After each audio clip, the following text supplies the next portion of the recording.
So you say that to reduce the inequality that's developed, help the economy, we should raise taxes on high incomes, maybe have more unionization. Do you have a problem with people getting super rich? I mean, do you want to restrict how rich some people can get? That's an interesting thing. My line has always been that I don't have anything against the rich. I just want some of their money to help the people who need help. Now, there is a case to be made which is more almost of a political economy case, that extreme wealth is actually a problem. That there's actually, even aside from the question of whether we'd like to take some of that money and use it to help the poor, whether it distorts the system. And it's interesting. One of the things I didn't know when I read Piketty about my own country, he points out that the argument that extreme wealth is a bad thing in and of itself is a very American argument. That if you go back to the turn of the start of the 20th century, that was something that people said in America, but not in Europe. And the people who said it were not necessarily radicals. People like Teddy Roosevelt were saying that there is, in fact, if the top 0.1, 0.01% owns as much wealth as it did then or as it does now, that it actually distorts a democratic society. So there is something to be said. But hostility to wealth is not a big part of the story. And certainly not that I think that people who have $1 billion are necessarily evil or that it's a bad thing.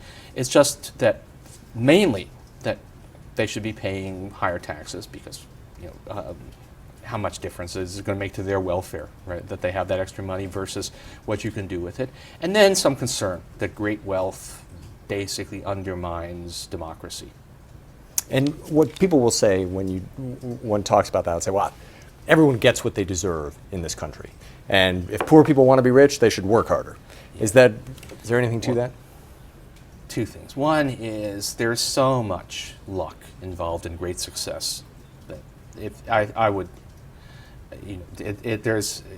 know it's hard for people who've been successful to acknowledge that, but the reality is a lot of it is being in the right place at the right time, preparation, all that. But still, and that goes for everybody.